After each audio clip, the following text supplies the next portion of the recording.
हमारे यहां कहा गया है, ध्यान मूलम गुरु मूर्ति, ध्यान मूलम गुरु मूर्ति, अर्थात हमारे गुरु की मूर्ति ही हमारे ध्यान का केंद्र है, क्योंकि गुरु के माध्यम से ही हमारे लिए ज्ञान प्रकट होता है।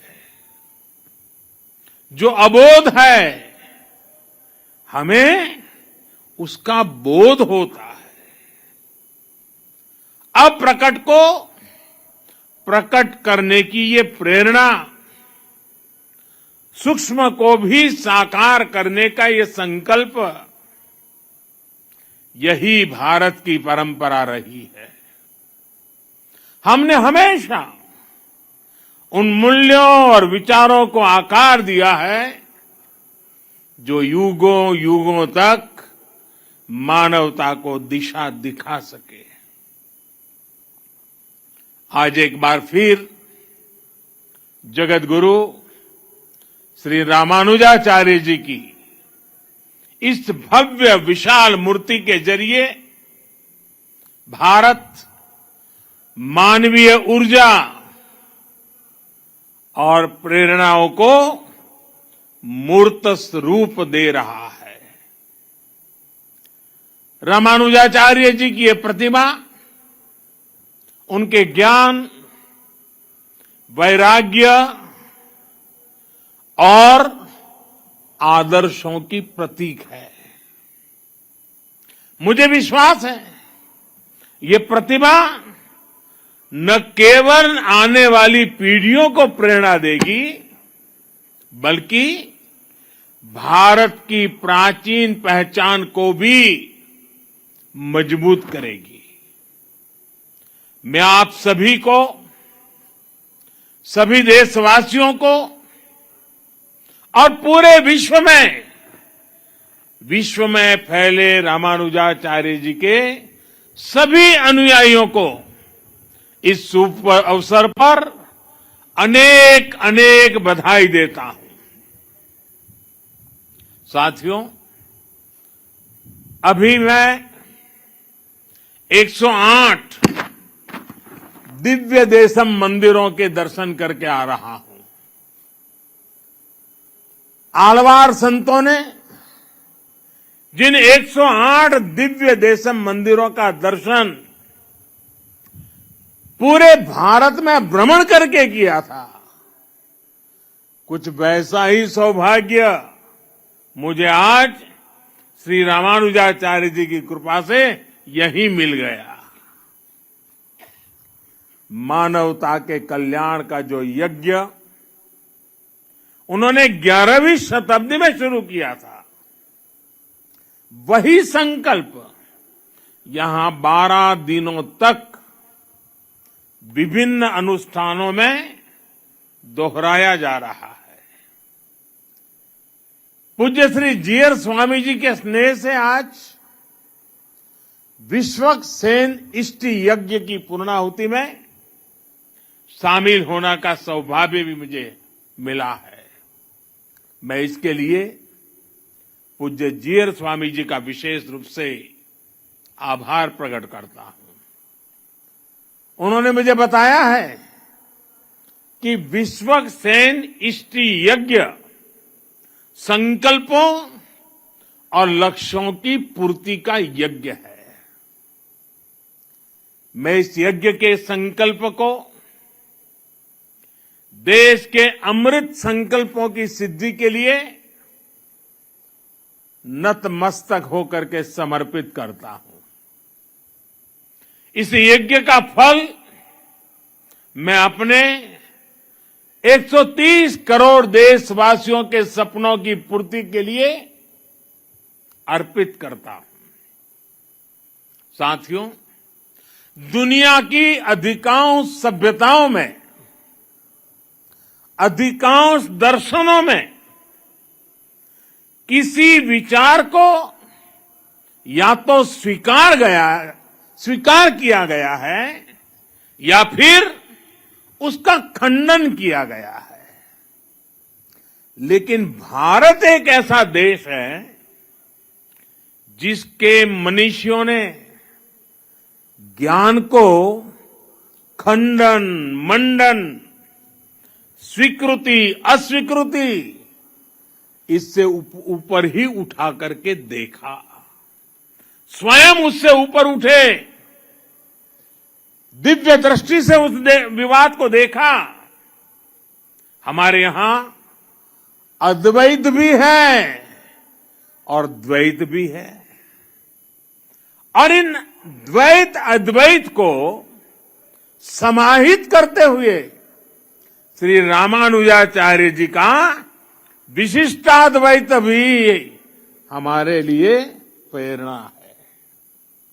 रामानुजाचार्य जी के ज्ञान की एक अलग भव्यता है। साधारण दृष्टि से जो विचार परस्पर विरोधाभासी लगते हैं, रामानुजाचार्य जी उन्हें बड़ी सहजता से एक सूत्र में पिरो देते हैं। उनके ज्ञान से, उनकी व्याख्या से सामान्य से सामान्य मानवी भी उससे जुड़ जाता है। आप देखिए, एक और रामानुजाचार्य जी के भाष्यों में ज्ञान की पराकाष्ठा है, तो दूसरी ओर वे भक्ति मार्ग के जनक भी हैं। एक और वो समृद्ध संन्यास परंपरा के संत भी हैं, और दूसरी ओर गीता भाष्य में कर्म के महत्व को भी अत्यंत उत्तम रूप में प्रस्तुत करते हैं। वो खुद भी अपना पूरा जीवन कर्म के लिए समर्पित करते रहे। रामानुजाचार्य जी ने संस्कृत ग्रंथों की भी रचना की और तमिल भाषा को भी भक्ति मार्ग में उतना ही महत्व दिया। आज भी रामानुज परंपरा के मंदिरों में थिरुप्पावाई के पाठ के बिना शायद ही कोई अनुष्ठान पूरा होता हो। साथियों, आज जब दुनिया में सामाजिक सुधारों की बात होती है, प्रगतिशीलता की बात होती है, तो माना जाता है कि सुधार जड़ों से दूर जाकर ही होगा। लेकिन जब हम रामानुजाचार्य जी को देखते हैं तो हमें एहसास होता है कि प्रगतिशीलता और प्राचीनता में कोई विरोध नहीं है। ये जरूरी नहीं है कि सुधार के लिए अपनी जड़ों से दूर जाना पड़े, बल्कि जरूरी ये है कि हम अपनी असली जड़ों से जुड़े, अपनी वास्तविक शक्ति से परिचित हो। आज से 1000 साल पहले तो रूढ़ियों का दबाव, अंधविश्वास का दबाव कल्पना के बाहर कितना ज्यादा रहा होगा। लेकिन रामानुजाचार्य जी ने समाज में सुधार के लिए समाज को भारत के असली विचार से परिचित करवाया। उन्होंने दलितों, पिछड़ों को गले लगाया। उस समय जिन जातियों को लेकर कुछ और भावना थी, उन जातियों को उन्होंने विशेष सम्मान दिया। यादवगिरी पर उन्होंने नारायण मंदिर बनवाया, जिसमें दलितों को दर्शन पूजन का अधिकार दिया। रामानुजाचार्य जी ने बताया कि धर्म कहता है न जाति ही कारणम लोके गुणाः कल्याण हेतव, अर्थात संसार में जाति से नहीं गुणों से कल्याण होता है। रामानुजाचार्य जी के गुरु श्री महापूर्ण जी ने एक बार दूसरी जाति के अपने एक मित्र का अंतिम संस्कार किया था। उस समय रामानुजाचार्य जी ने लोगों को भगवान श्री राम की याद दिलाई थी। उन्होंने कहा कि अगर भगवान राम अपने हाथों से जटायु का अंतिम संस्कार कर सकते हैं, तो फिर भेदभाव वाली सोच का आधार धर्म कैसे हो सकता है? ये अपने आप में बहुत बड़ा संदेश है।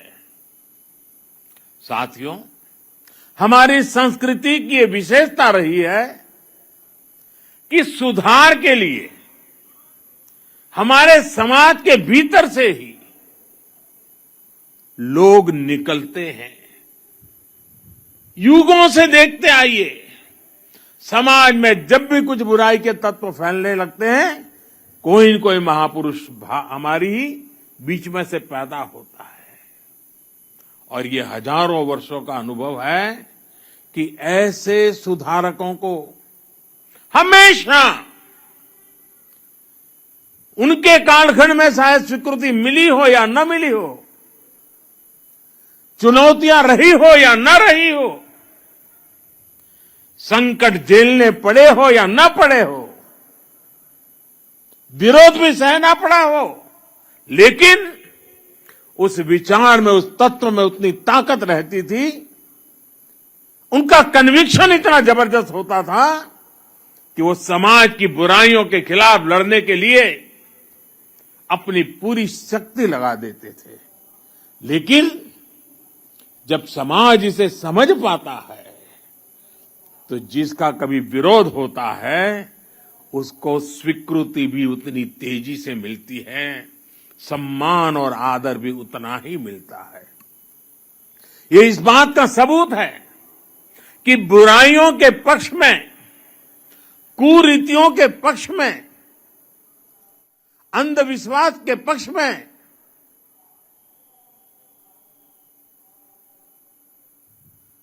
इन जनरल हमारे समाज में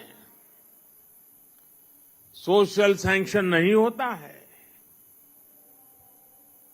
जो बुराई से लड़ते हैं, जो समाज को सुधारते हैं, हमारे यहां उन्हें ही मान और सम्मान मिलता है। भाइयों और बहनों, आप सब लोग रामानुजाचार्य जी के जीवन के विभिन्न आयामों से परिचित है। वो समाज को सही दिशा देने के लिए अध्यात्म के संदेशों का भी प्रयोग करते थे और व्यावहारिक जीवन का भी। जाति के नाम पर जिनके साथ भेदभाव होता था, रामानुजाचार्य जी ने उन्हें नाम दिया थिरुकुलथार, यानी लक्ष्मी जी के कुल में जन्म लेने वाला श्रीकुल या देवीय जन। वो स्नान करके आते समय अपने शिष्य धनुर्दास के कंधे पर हाथ रखकर आते थे। ऐसा करके रामानुजाचार्य जी छुआछूत की बुराई को मिटाने का संकेत देते थे। यही वजह थी कि बाबा साहब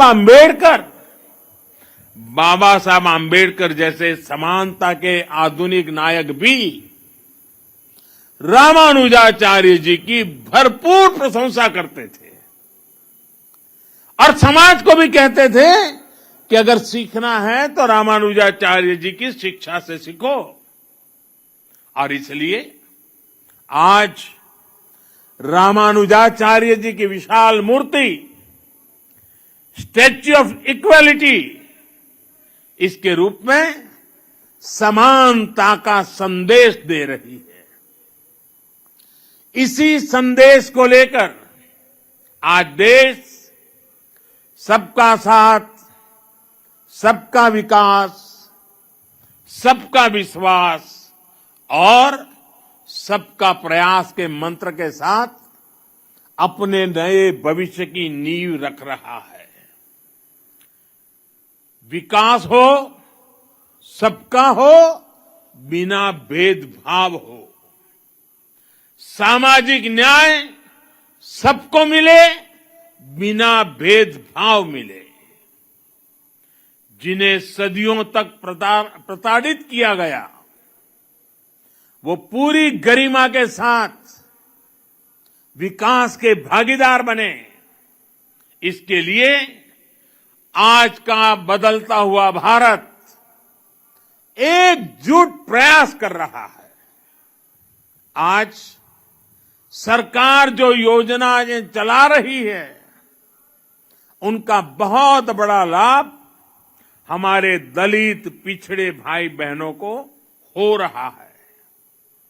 चाहे पक्के घर देना हो या फिर उज्ज्वला का मुफ्त कनेक्शन, गैस कनेक्शन, चाहे 5 लाख रुपए तक मुफ्त इलाज की सुविधा हो या फिर बिजली का मुफ्त कनेक्शन, चाहे जनधन बैंक खाते खोलना हो या फिर स्वच्छ भारत अभियान के तहत करोड़ों शौचालयों का निर्माण करना हो।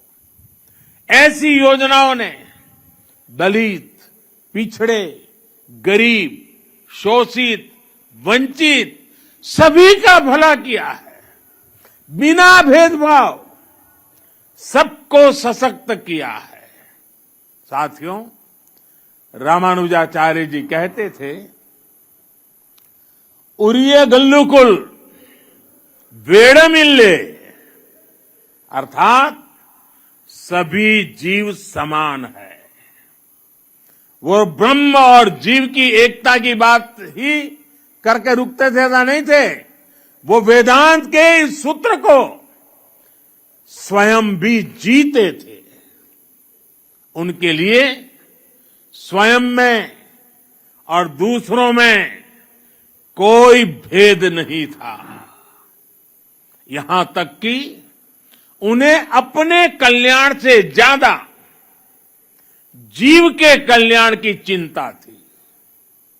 उनके गुरु ने कितने ही प्रयासों के बाद जब उन्हें ज्ञान दिया तो उसे गुप्त रखने के लिए कहा, क्योंकि वो गुरु मंत्र उनके कल्याण का मंत्र था। उन्होंने साधना की थी, तपस्या की थी, जीवन समर्पित किया था और इसलिए ये गुरु मंत्र मिला था। लेकिन रामानुजाचार्य जी की सोच अलग थी। रामानुजाचार्य जी ने कहा, पतिश्चे एक एवाहम, पतिश्चे एक एवाहम, नरके गुरु पातकात्, सर्वे गच्छन्तु भवताम कृपया परमम पदम।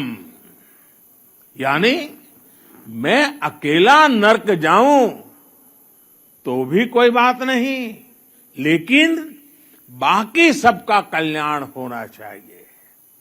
इसके बाद उन्होंने मंदिर के शिखर पर चढ़कर हर नारी को वो मंत्र सुनाया, हर नर को वो मंत्र सुनाया जो उनके गुरु ने उन्हें उनके कल्याण के लिए दिया था।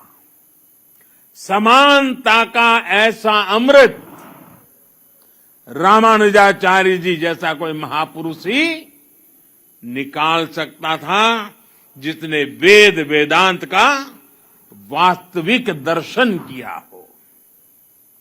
साथियों, रामानुजाचार्य जी भारत की एकता, भारत की अखंडता का भी एक प्रदीप्त प्रेरणा है। उनका जन्म दक्षिण में हुआ, लेकिन उनका प्रभाव दक्षिण से उत्तर और पूरब से पश्चिम तक पूरे भारत पर है। अन्नामाचार्य जी ने तेलुगु में उनकी प्रशंसा की है। कनकदास जी ने कन्नड़ भाषा में रामानुजाचार्य जी की महिमा गाई है। गुजरात और राजस्थान में अगर आप जाएंगे तो वहां भी अनेक संतों के उपदेशों में रामानुजाचार्य जी के विचारों की सुगंध में महसूस होती है। और उत्तर में रामानंदीय परंपरा के गोस्वामी तुलसीदास जी से लेकर कबीरदास तक हर महान संत के लिए रामानुजाचार्य परम गुरु है। एक संत कैसे अपनी आध्यात्मिक ऊर्जा से पूरे भारत को एकता के सूत्र में पिरो देता है, रामानुजाचार्य जी के जीवन में हम ये देख सकते हैं। इसी आध्यात्मिक चेतना ने गुलामी के सैकड़ों वर्षों के कालखंड में भारत की चेतना को जागृत रखा था। साथियों, ये भी एक सुखद संयोग है, श्री रामानुजाचार्य जी पर यह समारोह उसी समय में हो रहा है जब देश अपनी आजादी के 75 साल मना रहा है। आजादी के अमृत महोत्सव में हम स्वाधीनता संग्राम के इतिहास को याद कर रहे हैं। आज देश अपने स्वाधीनता सेनानियों को कृतज्ञ श्रद्धांजलि दे रहा है। अपने इतिहास से हम अपने भविष्य के लिए प्रेरणा ले रहे हैं, ऊर्जा ले रहे हैं। इसलिए अमृत महोत्सव का यह आयोजन आजादी की लड़ाई के साथ साथ हजारों सालों की भारत की विरासत को भी समेटे हुए हैं। हम जानते हैं, भारत का स्वाधीनता संग्राम केवल अपनी सत्ता और अपने अधिकारों की लड़ाई भर नहीं था। इस लड़ाई में एक तरफ अपनी वैश्विक मानसिकता थी, तो दूसरी तरफ जी और जीने दो का विचार था। इसमें एक और ये नस्लीय श्रेष्ठता और भौतिकवाद का उन्माद था, तो दूसरी ओर मानवता और अध्यात्म में आस्था थी। और इस लड़ाई में भारत विजयी हुआ, भारत की परंपरा विजयी हुई। भारत के स्वाधीनता संग्राम में समानता, मानवता और अध्यात्म की वो ऊर्जा भी लगी थी जो भारत को रामानुजाचार्य जी जैसे संतों से मिली थी।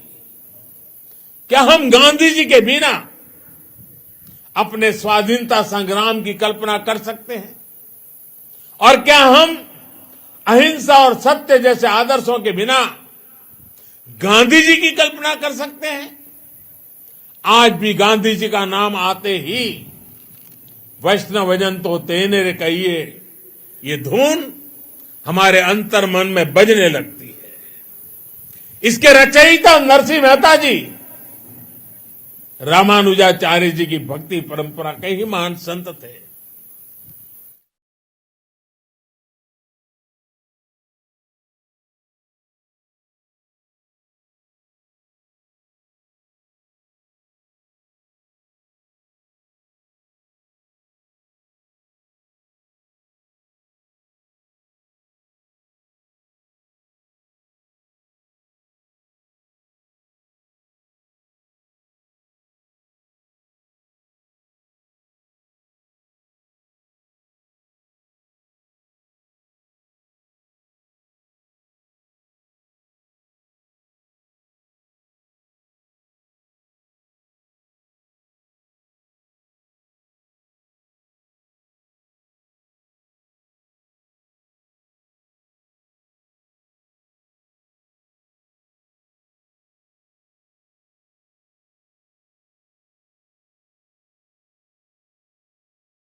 उड़ान भरी पिछले 5 वर्षों में उत्तर प्रदेश की जनता के आशीर्वाद से कि गरीबों को 43 लाख पक्के मकान बना कर दिए, 1.5 करोड़ बिजली के कनेक्शन दिए, हर परिवार को 4-4 एलईडी के बल्ब दिए, 5 लाख का इलाज मुफ्त में दिया, हर घर को नल से स्वच्छ जल देने का काम किया।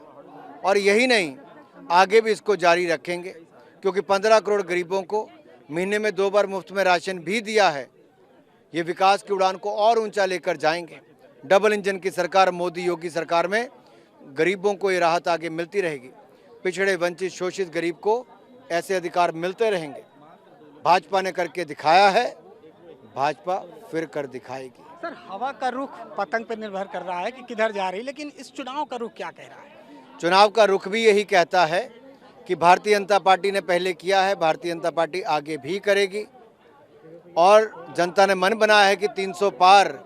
मोदी जी को पहले भी जिताया था, योगी जी को भी जिताया था, अब की बार फिर जिताएंगे। सर, पश्चिम उत्तर प्रदेश की अगर हम बात करें, पहले फेज में चुनाव भी है वहाँ पर, लेकिन वहाँ पर जिस तरह की भाषा उपयोग की जा रही है, अभी जयंत चौधरी की एक बयान आया था, उन्होंने कहा कि चमड़ी उतार दो, चर्बी निकाल देंगे, इस तरह के बयान, और गर्म है खून हमारा। तो इस तरह के बयानों को किस तरह से देखते हैं? देखिए, ये घबराहट है, बौखलाहट है, और ये बयान तभी आते जब किसी को अपने डर, हार सामने नजर आती हो। कोई कहता है घाट पे पहुंचा दो, कोई कहता है जमीन में गाड़ दो, कोई कहता है चर्बी हटा दो। जनता जानती है कि अपराधियों को, माफियों को, गुंडा राज करने वालों को संरक्षण देते थे। ये ऐसी भाषा का उपयोग ही करेंगे, क्योंकि इन्होंने कभी लोगों का खून बहाया, कभी चमड़ी बहाई है, कभी चमड़ी उतारी, तो कभी कुछ किया है। लेकिन जनता जान गई कि पिछले 5 वर्षों में सुरक्षा क्या होती है। बहनों की, बेटियों की, बहुओं की, व्यापारियों को ये सुरक्षा का अधिकार किसी ने दिया है, तो योगी आदित्यनाथ जी की सरकार ने दिया है। सर, 2022 में क्या लग रहा है, 2017 को रिपीट करेंगे? जनता ने मन बनाया है कि ट्रिपल सेंचुरी एक बार फिर भारतीय जनता पार्टी लगाएगी, और जनता का उसके लिए आभार करते हैं। जाइए, भारी मतदान कीजिए, विकास की इस उड़ान को और ऊंचाई दीजिए। उत्तर प्रदेश को आपने देश का दूसरे नंबर का राज्य अर्थव्यवस्था की दृष्टि से बनाया, अब पहले नंबर का बनाने के लिए एक बार फिर अपना आशीर्वाद दीजिए। ठीक, धन्यवाद। तो हमारे साथ ये थे अनुराग ठाकुर, जिनका कहना है कि इस बार भी वो ट्रिपल सेंचुरी 2017 की तरह जरूर लगाएंगे। कैमरामैन सुंदरम के साथ नीरज मिश्रा, न्यूज इंडिया, लखनऊ। 2022 के विधानसभा चुनाव को लेकर अब सभी राजनीतिक दलों ने उत्तराखंड का रुख शुरू कर दिया है। ऐसे में भाजपा हो या कांग्रेस हो, दोनों के ही जो दिग्गज नेता हैं वो उत्तराखंड आ रहे हैं। आज उत्तराखंड के दौरे पर कांग्रेस के पूर्व राष्ट्रीय अध्यक्ष हैं, हालांकि सुबह किच्छा में मौजूद थे और एक बड़ी जनसभा को संबोधित किया था। और कितना अहम ये दौरा है, इसी को लेकर हम बात करेंगे कांग्रेस के नेता संजीव चौधरी से। कितना अहम दौरा माना जा रहा है आज? देखिए, राहुल जी को लेकर पूरे प्रदेश में बहुत उत्साह है। हरिद्वार जनपद की यदि बात मैं करूं तो निश्चित तौर पर आज राहुल जी पूरा जोश कार्यकर्ताओं में भरने वाले हैं। भारतीय जनता पार्टी की विफलताएं और कांग्रेस का जो घोषणा पत्र है, मैनिफेस्टो जो प्रियंका जी ने जारी किया है, उसको लेकर भी आज यहाँ राहुल जी चर्चा करेंगे। और निश्चित तौर पर आज भारतीय जनता पार्टी की विफलता, जिस प्रकार से जनता सड़कों पर लेकर आ रही है, उत्तराखंड राज्य में कांग्रेस की सरकार बनने जा रही है। हरिद्वार में 11 विधानसभाएं, कितनी सीटें कांग्रेस के खाते में? देखिए, निश्चित तौर पर हम लोग 11 की 11 विधानसभाएं जीत रहे हैं। पूरे क्षेत्र में आज कांग्रेस का माहौल बना हुआ है, कांग्रेस के प्रति लोगों का रुझान है, लोग खुद सड़कों पर आकर आज कांग्रेस का साथ दे रहे हैं। एक और आम आदमी पार्टी घोषणा पत्र को कॉपी पेस्ट बता रही है, क्या कहोगे? देखिए, आम आदमी पार्टी नवजात शिशु है। अभी उत्तराखंड में तो उनका जन्म ही हुआ है, अभी वो बालक हैं, उनको अभी बढ़ने का हम अवसर देंगे। और राजनीति में सभी का स्वागत किया जाता है, लेकिन नवजात बच्चों से उलझना ठीक नहीं होता। यहाँ लड़ाई सीधी सीधी आज सरकार बनाम भ्रष्टाचार होने जा रही है। सरकार ने जितना भ्रष्टाचार किया, उसके साथ आज भाजपा की ही लड़ाई होने जा रही है, और कांग्रेस इसमें भारी मतों से आगे बढ़ती जा रही है। कांग्रेस का दिन प्रतिदिन रुझान बढ़ता जा रहा है। हमारे साथ भारतीय जनता पार्टी सहित अनेक राजनीतिक दलों के लोग आज जुड़ते जा रहे हैं। तो ये थे हमारे साथ कांग्रेस नेता संजीव चौधरी। साफ तौर पर इनका कहना है कि इस बार सत्ता में कांग्रेस सरकार आती है तो कहीं ना कोई जो बेरोजगारी है, जो महंगाई है, वो कहीं ना कहीं खत्म हो जाएगी। अपने सहयोगी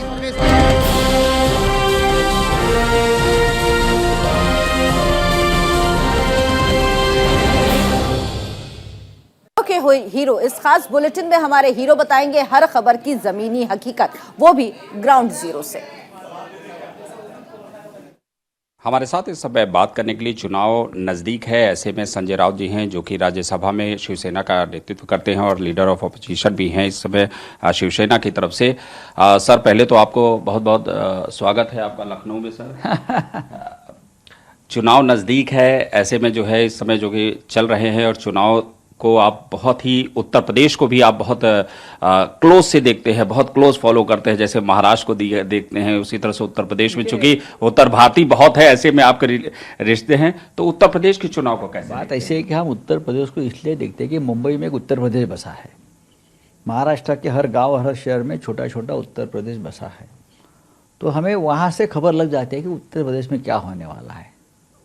जब हम उनसे बात करते हैं, हमारे कार्यकर्ता है शिवसेना में उत्तर प्रदेश से, यहाँ मुंबई में हिंदी भाषी, तो मुंबई में जो लोग हैं उत्तर प्रदेश के, यूपी के और सभी एरिया के लोग हैं, पूर्वांचल के हैं, अवध के हैं, हाँ, प्रयागराज के हैं, वाराणसी के, सब, तो उनका कहने का सुर एक ही है कि इस बार परिवर्तन हो रहा है।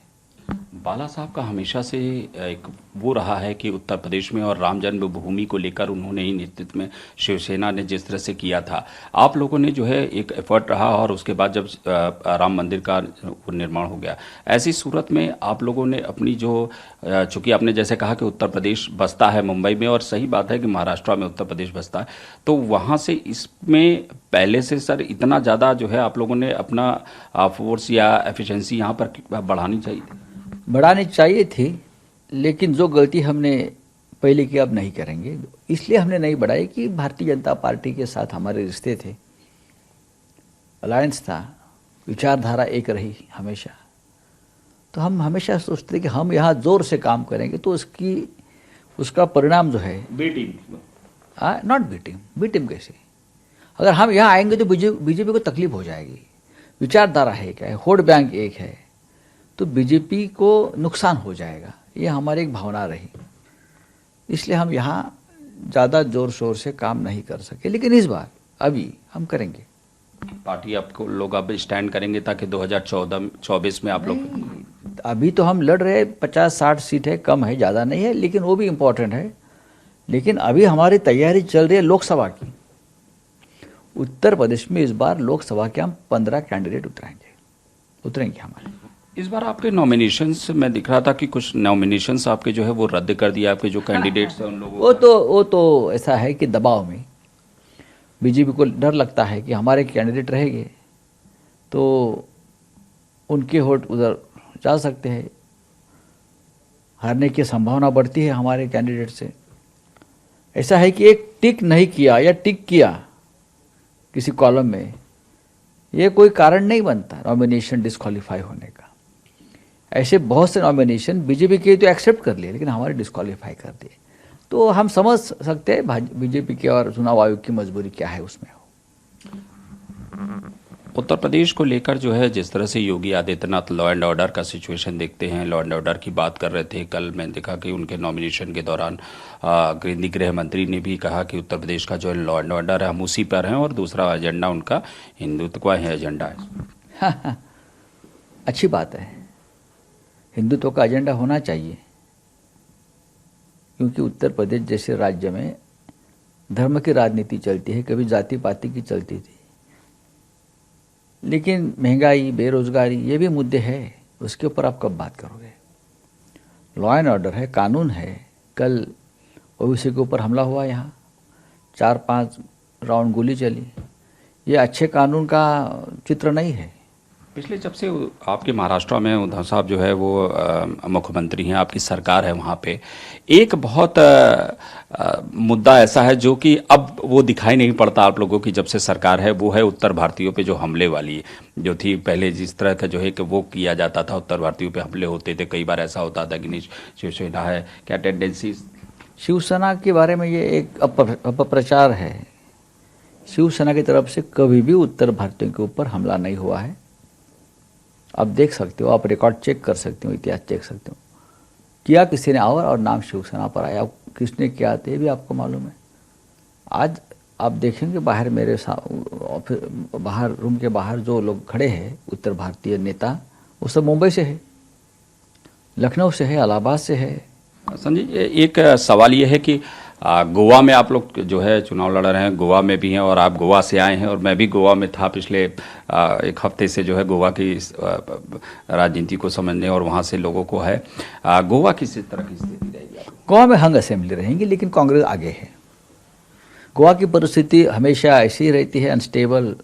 और गोवा में पार्टी से ज़्यादा 10-12 लोग हैं, वो गोवा चलाते हैं। कभी इस पार्टी में रहते, कभी उस पार्टी में जाते।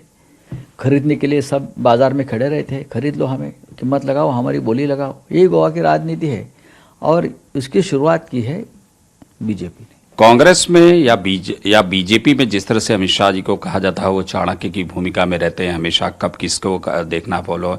शिवसेना में हमेशा से आपने जो है जो सरकार बनी थी उसमें भी आपकी सबसे भूमिका शिवसेना के आप चाणक्य के तौर पे देखे जाते हैं। लेकिन आपको लगता है कि चूंकि पिछली बार जो 2017 की जो परिस्थिति थी गोवा की, उसमें वहाँ पर हंग असेंबली खरीदी, इस बार जो है कुछ इस तरह का आप लोगों का, अगर आपकी सरकार वहाँ पर अगर आपके कुछ विधायक आते हैं और उन लोगों परिस्थिति ऐसी बनेगी कि आप लोग जो है अलायंस में रहेंगे? कौन सा अलायंस? वहाँ बीजेपी के साथ तो हम नहीं जाएंगे। अपोजिशन में बैठने में क्या तकलीफ है? सरकार में या सत्ता में जाना चाहिए, कोई मजबूरी नहीं है ना।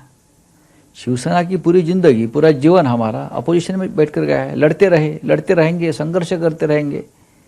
ये थे हमारे साथ संजय राउत से, जो कि बता रहे थे कि उत्तर प्रदेश में बदलाव होगा और उत्तर प्रदेश में जो है वो चुनाव को लेकर, किसानों को लेकर, लॉ एंड ऑर्डर को लेकर, महंगाई को लेकर ये लगातार जो है मुद्दे हैं और इन्हीं मुद्दों पर चुनाव लड़ेंगे। लेकिन सबसे बड़ी बात इन्होंने जो इस कही कि 24 के लिए ये तैयार है।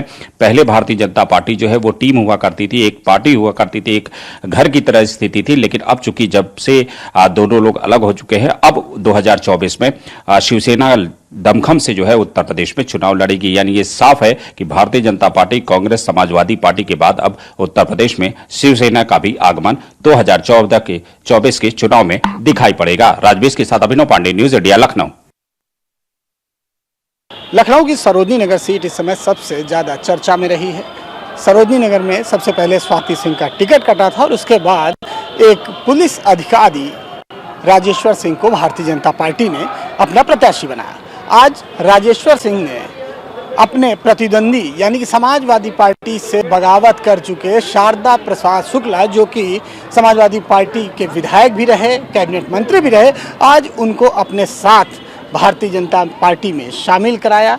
इस मौके पर पूर्व विधायक शारदा प्रसाद शुक्ला ने कहा कि राजेश्वर सिंह उनके दामाद हैं और वो इस समय उनका सिर्फ एक ही लक्ष्य है कि किसी तरह समाजवादी पार्टी को अधिक से अधिक वो डेंट पहुंचाए। देखना ये होगा कि आने वाले वक्त में सरोजनी नगर की जो सीट है वो किसके खाते में जाएगी। लेकिन फिलहाल इस समय राजेश्वर सिंह ने जिस तरह से अपने ही प्रतिद्वंदी, जो कि निर्दलीय विधायक के तौर पर उतर रहे थे, जो कि निर्दलीय विधायक भी जीत चुके थे और इस बार फिर से निर्दलीय प्रत्याशी के तौर पर चुनाव लड़ने वाले थे, उनको अपने साथ कर लिया।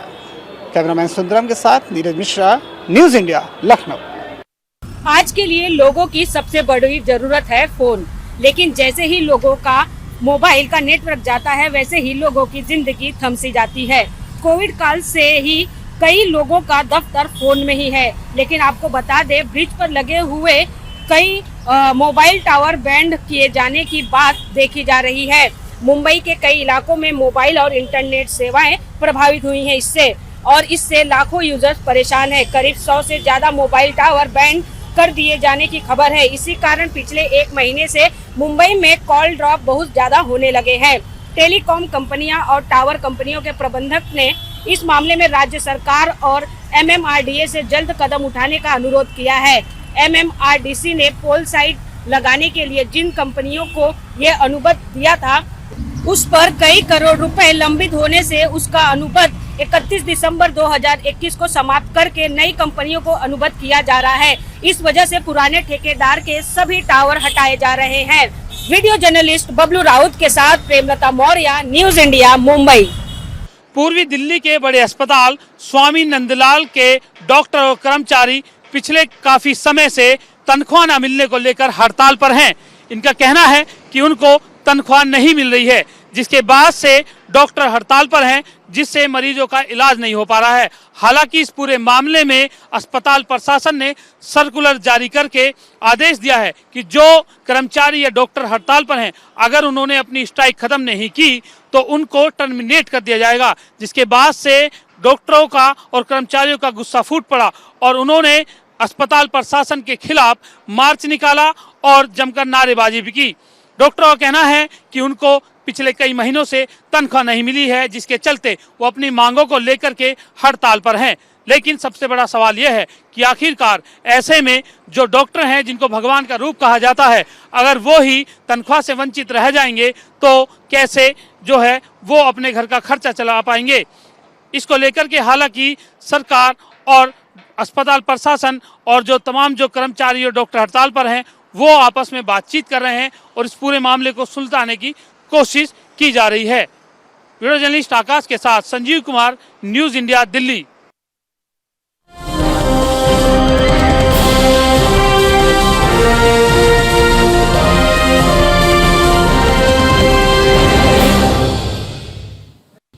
पिछले 27 दिनों से मुंबई के इसी ब्रिज कैंडी अस्पताल में लता मंगेशकर जी का इलाज चल रहा है, लेकिन अब जो ताज़ा जानकारी सामने आ रही है कि लता मंगेशकर जी की तबीयत रात में अचानक से ख़राब हो जाने के बाद फिर से उनकी जो तबीयत थी उसमें थोड़ी सी जो है कमी देखने को मिली है।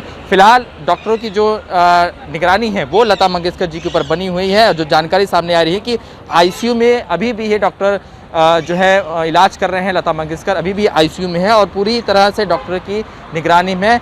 जो जानकारी सामने आ रही है कि कल दोपहर तक लता मंगेशकर जी जो है पूरी तरह से स्वस्थ थी। दोपहर तक वो खाना खाई थी, उठकर बैठी थी, लेकिन रात में जो है थोड़ी सी अचानक से तबीयत खराब हुई। उसके बाद जिस तरीके से फिर से जो फैंस है उनसे अपील की जा रही है कि लता मंगेशकर जी की जो तबीयत है वो ठीक हो, इसकी वजह से दुआ करें। बता दें कि जनवरी महीने में 8 तारीख को जो है लता मंगेशकर जी की तबीयत खराब हुई थी। उसके बाद मुंबई के इसी अस्पताल में उन्हें लाया गया था। तब से लेकर अब तक जो है उनका इलाज फिलहाल चला था। बीच में जो है कुछ दिनों के लिए लता मंगेशकर की तबीयत ठीक हुई थी, लेकिन अब जो जानकारी आ रही है कि रात में उनकी तबीयत थोड़ी सी फिर से ख़राब हुई, लेकिन इतनी ख़राब नहीं है। लेकिन फिर भी डॉक्टर जो है वो कह रहे हैं कि आप फैंस है वो दुआ करें लता मंगेशकर जी जो है वो ठीक हो जाए। कुल मिलाकर जिस तरीके से कहा जाए कि लता मंगेशकर जी की जनवरी महीने में 8 तारीख को जब उनके घर में किसी एक व्यक्ति की कोरोना जो रिपोर्ट थी वो पॉजिटिव पाई गई थी, जो फिर वो उनके संपर्क में आई थी, उसके बाद उन्हें अस्पताल में लाया गया था। उसके बाद जब डॉक्टरों ने उनकी जांच की तो उनके अंदर निमोनिया के भी सिम्टम जो है वो पाए गए थे। कुल मिलाकर जिस तरीके से कहा जाए कि लता मंगेशकर का फिलहाल पिछले 27 दिनों से इसी अस्पताल में इलाज चल रहा है और अब जिस तरीके से जो उनके चाहने वाले हैं, डॉक्टर हैं, वो लगातार कह रहे हैं कि अब जो फैंस हैं उनके लिए दुआएं करें कि जितनी जल्दी हो सके लता मंगेशकर जो है ठीक होकर अपने घर वापस लौट जाएं। कैमरा नवाज शेख के साथ शुभम पांडे, न्यूज इंडिया, मुंबई। राजस्थान की खेल प्रेमियों का लंबा इंतजार अब समाप्त हो गया है। जयपुर दिल्ली बाईपास पर विश्व के तीसरे सबसे बड़े क्रिकेट स्टेडियम का शिलान्यास शनिवार को विधिवत रूप से हो गया। ये शिलान्यास मुख्यमंत्री अशोक गहलोत और बीसीसीआई अध्यक्ष सौरभ गांगुली के साथ आरसीए और बीसीसीआई के पदाधिकारियों ने संयुक्त रूप से मिलकर किया। यह क्रिकेट स्टेडियम दुनिया का तीसरा सबसे बड़ा स्टेडियम होगा, जो कि 100 एकड़ में बनने जा रहा है। 75,000 दर्शकों की बैठने की क्षमता वाला ये स्टेडियम ये वानगी है बताने के लिए कि आने वाले समय में राजस्थान में क्रिकेट और खेल के स्वर्णिम अवसर अब निकल कर सामने आएंगे। और इस क्रिकेट स्टेडियम की अगर बात करें तो 350 करोड़ रुपए की लागत से बनने जा रहा है ये स्टेडियम का काम 2 फेज में होगा। और इस क्रिकेट स्टेडियम में 11 क्रिकेट पिच, 2 क्रिकेट ग्राउंड के साथ एक स्पोर्ट्स एकेडमी भी होगी, जो कि भविष्य जो है राजस्थान का खेल जगत का उसको तराशने का काम करेगी। इसके साथ ही world class gym, hotel, hostel की सुविधा भी होगी, जिससे कि जो खिलाड़ी जो यहाँ पर मेहनत करेंगे, पसीना बहाएंगे, उन्हें किसी प्रकार की समस्या ना हो और वे बेहतर करें, ताकि भारत नए कीर्तिमान खेल जगत में रच सके। कैमरा पर्सन जितेश के साथ लखवीर सिंह शेखावत, न्यूज इंडिया, जयपुर।